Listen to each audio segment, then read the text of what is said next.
Our topic today is how to turn your pain into passion.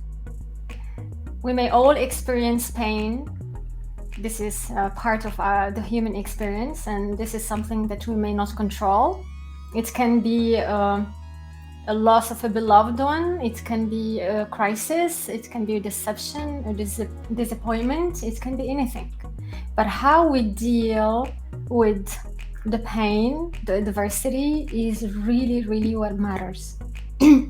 This is a subject very dear to me. I was there. That's why I'm excited today to further discuss it with our wonderful guest, Kira, who is the founder of the Passion Center and the creator of the passion-based method. She, after 18 years in different leadership positions, she redirected her path to follow her passion. She created different programs and tools to unblock the potential of their different people and professionals she's working with, and to activate their passion, to discover their passion, and to believe in their passion. So I'm more interested today, Kira, before getting into your programs and your tools and everything, I would like to learn more about Kira, the person, the human being, the story behind Kira, and how Kira get into this path of empowering people and helping them get into their own passions. Well, thank you, Hanane, for that question. I guess this is the part that's always a little iffy, right? Because our human stories are so non-linear, very mosaic. And I would say that my path to passion started when I was really young. My house had burnt down, or my family's house had burnt down, and it had left pretty much them to start completely over. So we had moved, I used to live in Trinidad. That's where I started my life journey. And my family moved us up to Canada right after that had happened to stay with some of our relatives here. And honestly, it was just, one thing after another. My father had to say goodbye to his passions. He was a musician, to work up here in, what he used to call a dead-end job. And I think growing up, I saw a lot of his unhappiness in where he was, even though he would say things like, I'm sacrificing it for the kids, or I'm sacrificing it for the family. But I don't know that any child really loves to know that they're the reason for why your parents are unhappy, So I think that started my journey in my relationship with trying to understand, how do we get happy, and how do we, translate that into the work that we do, versus having to kind of sell our souls or sacrifice and be unhappy for the sake of something else. I really started to believe that there had to be two ways of doing it. And I've made my own mistakes in my past too, like even being in the corporate world. One of the reasons that I was there was because I wanted to grow that establishment and become financially free, just like anyone else that gets there. It's not an original, unique story. But as you move up that ladder, you begin to get removed from the things that really used to drive you in the beginning. So for me, it was a separation to that. And I started to become really unhappy until my body just was like, no, you are not going a step further. You may think you want to go to all of those places, but we're going to stop you. This is where the train stops. So yeah, that led me down a healing journey. And then that healing journey is what brought me to passion, because what I realized was that passion is truly that essence, that inner essence that needs expression. And if we suffocate that expression, we become simply these unhappy shells. And I just didn't want that for myself or other people anymore. So that's really kind of, in a very short, condensed way, my story. Well, that's a beautiful story, and thank you for sharing it with us. And I think many of us can resonate with this type of story, losing everything and moving to another country. It happened to me. I lost everything and I moved to Canada, and it was not when I was a kid. It was only 3.5 years ago, and I left a lot of things behind me back in Europe, so I can totally relate to that. And I think there are many people who, especially throughout this pandemic, they lost something. Yeah. Whether, as Hanane said, mentioned, either a loved person, or they lost their jobs, or they lost their reason for going to work, or they lost, there is everything. something that yeah, exactly. People lost, there are many people who lost everything, exactly. And I was wondering if you can tell us a bit more about, you mentioned a bit about what does passion mean to you, because you mentioned about your father leaving his passions behind him and starting over and being in a job that was a dead-end job. If you can tell us a bit more about what does passion mean to you, and how did this illuminated your path to where you are now, something from your past that you can share with us? Absolutely. So for me, I worked in a lot of work environments that were, and there's no other way to put it, they were just toxic environments, right? And I think, anyone in the working world, like, to touch on that, Yeah. I think when you're in a situation where it's forcing you to ask all of these questions, like you're there to do a job, but then it's harder to do your job because the environment just is not conducive to helping you feel like you're thriving. It's not conducive to helping you feel like, someone's got your back. Like there's no sense of community. There's no sense of that kind of thing that we all need. And we all, as humans, it's a universal basic need. Absolutely. So I think shuffling through a lot of different organizations and combating different types of leadership models that just were embarrassingly bad. When I started to go through my own questioning, so I know a lot of people are doing this now. I was doing this 6-7 years ago when I was really feeling that the tension within, right? That's just like, what am I really doing this for if this is the outcome, right? If I'm spending so much of my time in this place and yet this place isn't feeding me or helping me feel a certain sense of aliveness or happiness or expression, then what am I doing? Am I just gonna keep sacrificing my own happiness for the dollar bill? Like, this is not the kind of life that I'm interested in designing, right? So when I started to get sick and my body was giving me signals that this was not okay, and going through that healing journey, what I began to realize was that, passion is your biological way, your body's way of giving you feedback.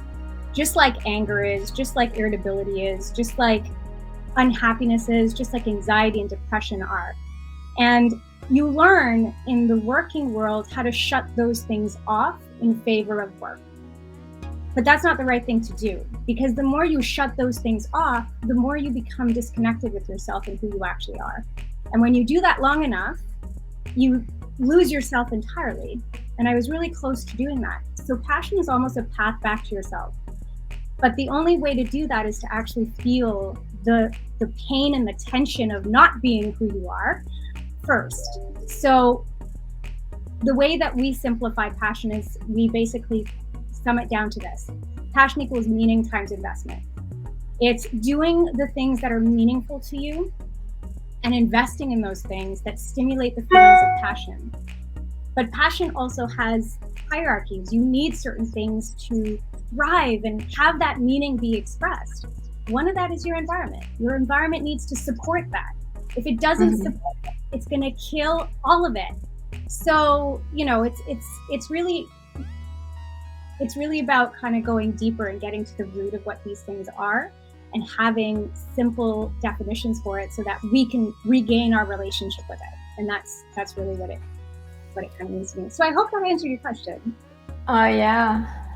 I mean, I personally can relate to many things you said because I was there also. I was in the corporate world and I just found it very toxic, and this non-alignment really triggered a lot of suffering within me. And then I was like, what am I doing here? Because a lot of things we do or our values are not really reflecting the environment we are in. But you see, a lot of people are experiencing the same things, but they don't dare to go for what they want because they think that it's very risky to go for change. While the risk is being in a place where they are not happy and content. Right. This is the real risk. It is the real risk. And also, like, we've been trained to do that, right? That's the whole idea of the linear success model. Like, we've been trained to think very linearly about where we're going and how we're doing it. But that's not the way we are. Humans are a mosaic, and we need these different things in order to thrive. Yeah. So you mentioned twice the linear and mosaic success model. So can you go deeper so that people can know how they can use these models to maybe to unblock their passion? Yeah, so it's not about, these models aren't necessarily about unblocking the passion, but they are about understanding why sometimes we don't feel passionate. So in society, we have a very linear success model. So when you think about, you know, when you were a young child moving through the school system is very much like level 1, level 2, level 3, level 4. And you're graduating to all of these levels after accomplishing a certain amount of tasks. So you do this and you get that. It's very transactional, it's very linear. You don't do this, you don't get that, right? And then we go into the working world, and it basically is an extension of the same thing. You start at the bottom, you do a certain amount of things, and you get promoted or you get more money. And then you do another set of things, and then you get promoted, and then you get more money. And then you do another sort of things, you get promoted, you get more money. And it goes on like that until you graduate out of the system entirely when you're 65 and you're retired, right? And hopefully you live long enough to enjoy some of that stuff. And that's really our training. Our training is very linear, and it's to think very linearly. But we're not linear beings. We're mosaic, right? We need expression in many different forms, and we're at various different stages within ourselves. So there's a ton of different sides of ourselves that need expression through the actual system that don't get expression. So we get very locked and tied into following along a certain path, even if that path doesn't really align to how we function as people. So that's really the idea of linear versus mosaic. And I think today we need to start thinking a lot more about how to create new mosaic models. Mosaic models meaning that you can tap into different parts of yourself doing different things in society and contributing in different ways without just the pressure of thinking that you need to, be as transactional as society has been built. Yeah, do you mean outside the box, thinking outside the box somehow? Very much outside of, well, yes, outside of the box, but also like take, for example, entrepreneurship, or take, for example, agile. It's about trying different things and exposing yourself to different ideas and being inside of that innovation and that way, and those different ways of expressing yourself. There is no way, unless again you're really passionate about what you're doing. But if you're not passionate about what you're doing and you're spending an exorbitant amount of time in that thing that you're not passionate about, then your energy and your time is going towards something that's going to drain the life out of you. You need to refill that with something that does engage you and does interest you. But the problem is, if you're spending too much time over here and not enough time over here, then you're at an imbalance. That's an imbalance to your system. And that's definitely not an area where humans get to feel like we're being humans, right? We're not made to be these slivers of slices. We're made to be so many different things. Exactly. And I think so many of us are accustomed to using the either or approach, right? So because I'm looking, and this is what actually triggered my thought, was that we have Sukina here, and she says that she is looking to find a job and she has a strong passion to build her own business. So she wants us to ask what we think it is good to focus on building her business or to look for a job first, or doing both together, right? Because we are used to either thinking this like, or this. I Yeah. either have a job or Right. I either build a business. Very Right. few people think about, I can do both. I can try both of them. And this is, maybe you can share your take on that as well, but I think you already shared it. But there are many people who, most of us have this habit of thinking it's like black or white. We Yeah. don't take time to consider the other options in between, right? Yeah. Because you never know. And as you mentioned, if there are people who don't expose themselves to new things and they don't know exactly what they're passionate about, they will never know until they try things, until they give them a try. Exactly. And actually your body won't let you feel anything if you're not out there trying new things, because it's about the relationship, right? So I equate it to this because it's really simple. You're never going to find a romantic partner by not going out there and meeting new people. It just will never happen. So how do we expect to find passion if we're not out there trying new things, right? Passion is the bond that we create when we find the things that engage our interests, that kind of spark curiosity within us, that we feel strongly about, or something's meaningful. But it's about experimentation. So to answer your question, Zakina, only you know what your financial position is the best, right? Typically, when you start a business, you do need some kind of financial backing depending on what kind of business you're starting. And I don't want you to feel pressured or stressed out as a new business owner, because there's a lot of things you're going to have to tackle growing a business. So it is really important that you have a financial baseline before you kind of move out into that trajectory. If you do have a financial baseline, then that's great. So what kind of community support do you have in order to move whatever it is you're thinking of doing out into and put it into the market? Those are things that I think you should be asking yourself. But if you do need that kind of financial support, then it does make sense to at least get a job that can afford that. But that doesn't mean that you have to compromise your business idea. You really can do both if you know what it is you're trying to do, and if you have the right strategies and structures in place in order to do that. But again, it will take some planning. It will take really getting clear on what those parameters are for yourself, but 1,000% it's doable.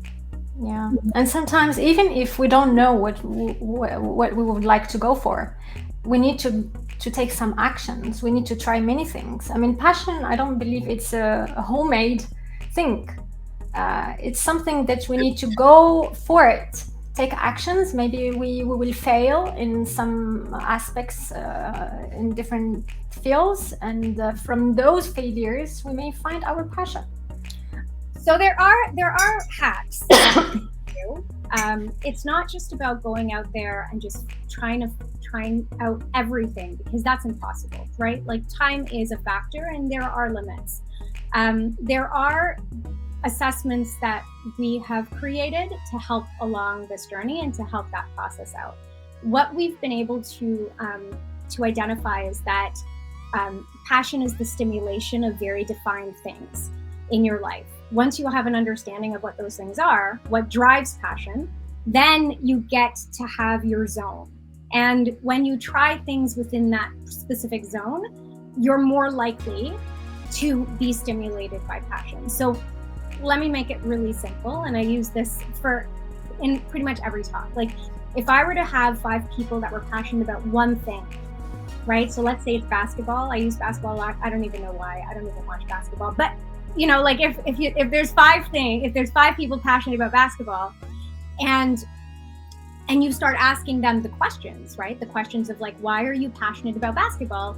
What you will come to learn is that those 5 people have different drivers for why they're passionate about it, and they don't have to be the same. So when you understand what the drivers are, like why people find certain things meaningful and other things not, then you have a leg to stand on. Then the conversation becomes a lot more meaningful, because then you can start saying, well, how can we take that and apply it to other things? So basketball can turn into math Sometimes that can turn into engineering, that can turn into a lot of different subjects, because it's not about the subject, it's about why you're passionate about X, right? So I just feel like sometimes we need to clarify that, because we can get lost in the idea of how do we find our passion. Mm-hmm. And I wanted to add something. It is not necessary to monetize your passion, right? Passion gives you more meaning and joy in life. It's not, we're not talking here about, because it was the context of Sokaina asking us, so I don't want people to understand we are talking here about finding a passion and monetizing it. We're talking about finding a passion that gives you a deeper meaning, deeper joy, makes you happy in life, right? This is what we're talking about, just to put it out there. And I think you mentioned the mosaic model, and I really love, and every time you talk about the mosaic and you mention the word mosaic, I keep on thinking about Rumi and his books and this image of mosaic in my head. And we were talking about meaning as well, and people are searching for meaning in our conversation before we started the live. How does this mosaic model can help you find this deeper meaning in life?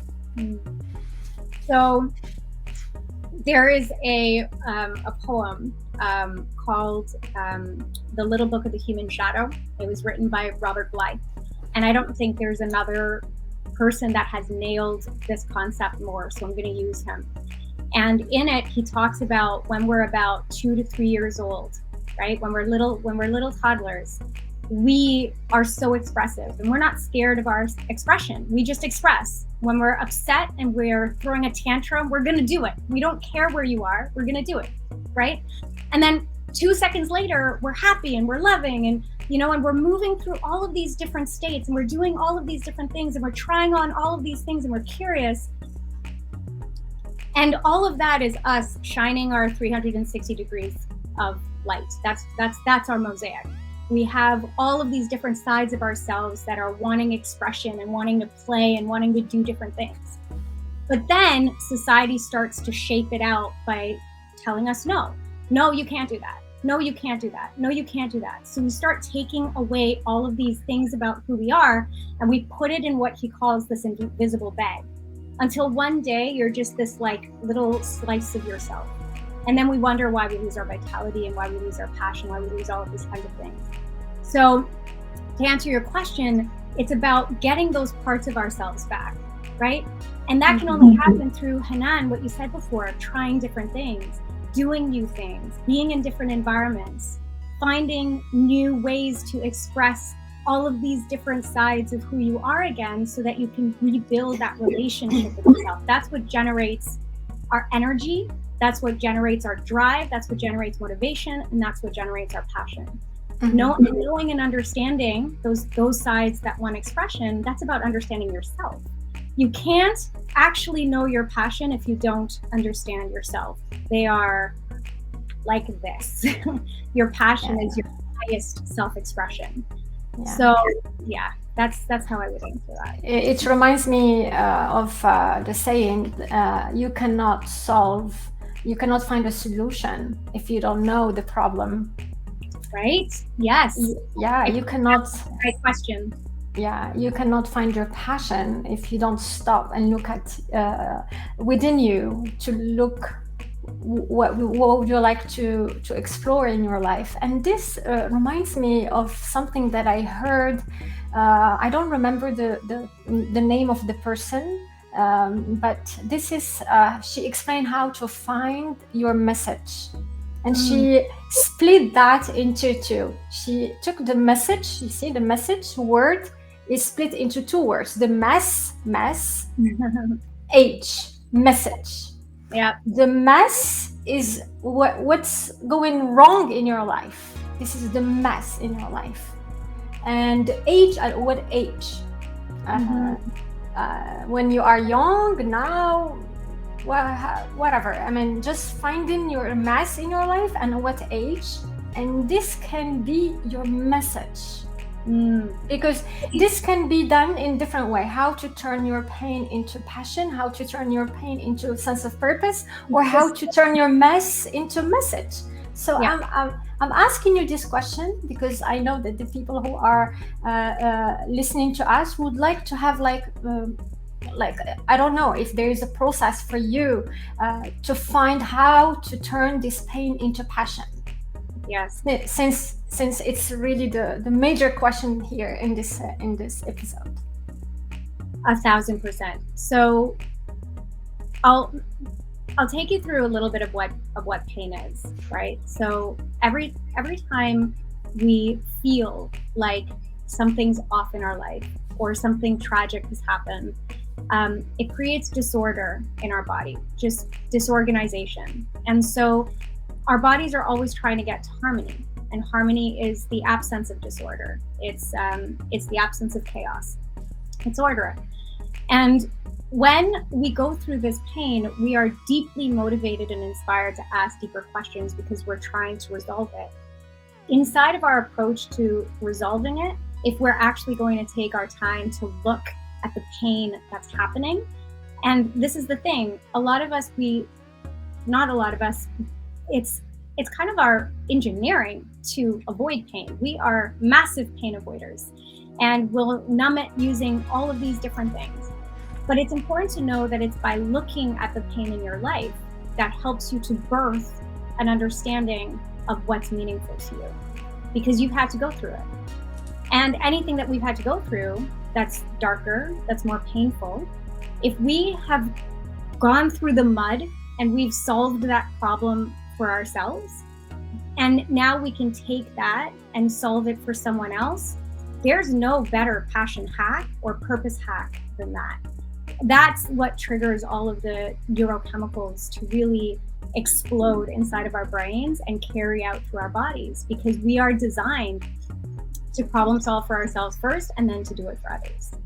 And so it's like taking that mess, like you said, it's about identifying all of those parts of your past that has pained you, that has hurt you, that you have overcome, and tap back into it. The problem is that most of us want to not look there anymore. Once we've dealt with it, we want to kind of put a lid on it and like put it under a rug and move on with our lives, right? And I get why. The same thing for me. There's a lot of things in my life that I just wish I just lid over. Exactly. Put a lid on it, move on. But you can only move on up until a certain point, because your structures will never allow you to get higher than the pain that you've dealt with or you've sat with. So, it's this beautiful, like, again, return to self. And the other part about pain too is when you suppress it, you lock out parts of yourself. So remember, if passion is about mosaic and about accessing all of these parts of yourself, and there's parts of yourself that you're like, putting in a box and putting under a rug and suppressing and not looking at, then you're never going to feel like that whole, complete person that you're intended to be. So it is a process of going back and taking some serious looks at where those wounds are, where those pains are, and really coming to terms with that so that you can elevate to the next level and allow yourself to express in, again, all of those other wonderful parts of you. That's actually the basis of our Unblock program. That's what we do. Thank you for sharing that, and thank you for being with us here today. I want to thank our audience here, Pascal, Pankaj, and I'm sorry if I butcher your names, Jorgen, and there's so many here. Before going offline, I wanted to ask you if you can share where can people find you and where they can connect with you, and if they want to go through the process of uncovering their passions and turning the pain that might be going through these days into something meaningful in their lives, how they can reach out to you. 1,000%. So I'm quite active on LinkedIn. So here on this platform is one way, and I answer all of my messages myself. So if you have any questions, just let me know. And also on my website, so www.thepassioncenter.com. Center is spelled R-E, not E-R. And that has basically a full list of what we do, how we do it. And you can actually take a look at different people that we've worked with and hear their stories as well. All of the information is there for you to mosey on over and look through. Thank you so much, Kira. Yeah, Thank you guys for watching us, for being here with us live. If you're not watching live and you're watching the recorded version, please make sure that you like and follow us. Please make sure that you connect with us. If you're watching this on our YouTube channel, also make sure that you subscribe here. Leave us comments. If you feel that these stories inspire you, we would love to hear from you. Comment below. And we'll see you in the next episode. Thank you so much, Kira. Thank you, Hanane. Thank you guys for watching us. Thank you. Thank you, Bye. Kira. Thank Bye. you. Bye.